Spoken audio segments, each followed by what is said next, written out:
they took care of me for a year, and I just had a ball. I just had so much fun living with them and taking care of the kids.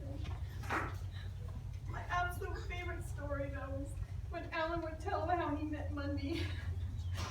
And it was the same year that Napoleon Dynamite came out, that I lived with him. And he said, if you could imagine me, Savannah, I looked exactly like Napoleon Dynamite.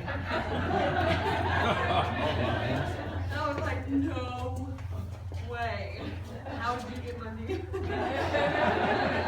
He's like, no joke, it was a match made in heaven. So she opened that door on that surprise day, and I was just dumbstruck. And he's like, I'm gonna marry her. And she says yes. I just have so many funny little things that I just love about Alan. How he'd have this ginormous, it was not a regular bowl of cereal or a regular bowl of ice cream or a regular bowl of anything. It had to be like huge, like the salad bowls. And the salad bowls were small. yeah. That was the truth. Yeah, soup and salad were small bowls. And oh my gosh, they were the most hilarious. He'd offer me my bowl, and it was like a hefty looking bowl in the first place. And of course the ice cream sundaes were just huge mounds of ice cream, and they never had just regular fudge. They had homemade fudge with nuts that he chopped up and he sauteed in butter and put some kind of caramel or whatever on it, all homemade, and cherry on top, whipped cream. It was always like, I just loved when Alan would come home hungry. And then when he got a fryer, that was another hilarious thing. He was like, you guys, we're making onion rings. And we're like, oh, I love onion rings. And breakfast sandwiches that was never just normal bowl of cereal. Alan loved breakfast way too much, it was just a bowl of cereal. There were these gourmet, sandwiches that were just like eggs and bacon and ketchup, and I don't even know what he put in there. It just always tasted amazing. And I just have so many food has changed for me the last couple of weeks. I tried to go to, when we heard that he passed away, my husband and I took our kids to a barbecue place, and we're heavily disappointed. And it was like, it just will never, that would just, for me, will never be the same. I know that family reunions are never going to be the same. And I think everybody relied on Alan to cook such good food. No matter what you brought, they were going to fix it so it tasted better.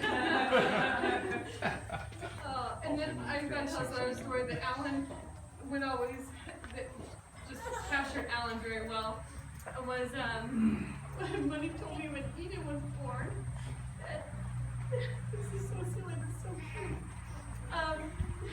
She was her first mosquito bite. And Alan was so mad at that mosquito. He was stomping her around the house and he put a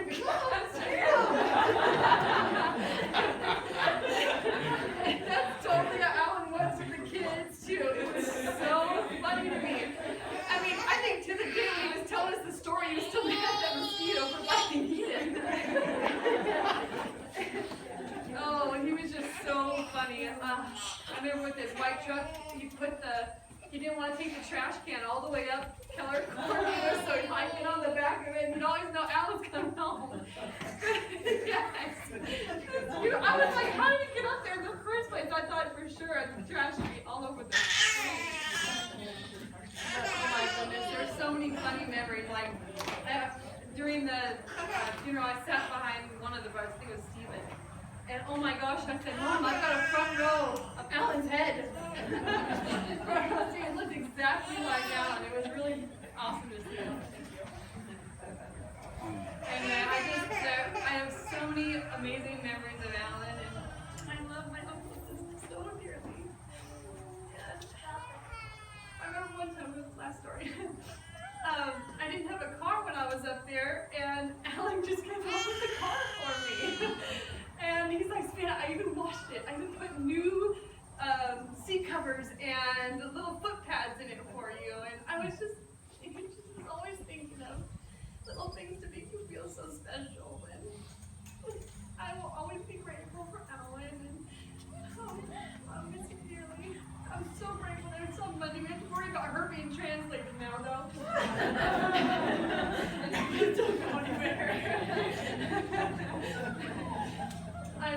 Alan so very much, and I'm so grateful that we have kids. We still have Benny and Nathan and Eden and Avery.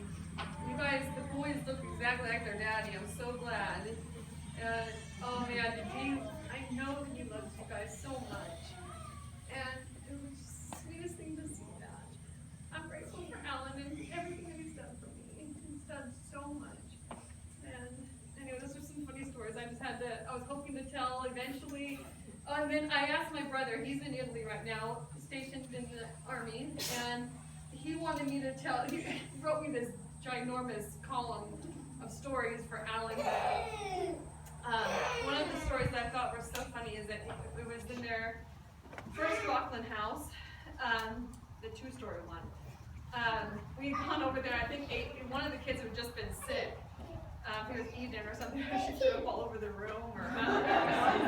Anyway, we were going over stories, and so Colton reminded me, or he said that he had his favorite story of Alan was when him and Michael, two little rugrats of brothers, you know, they were just young kids, like the horse around and everything, and so I guess Avery was taking a nap, and the boys were getting too loud. They were running down the stairs, and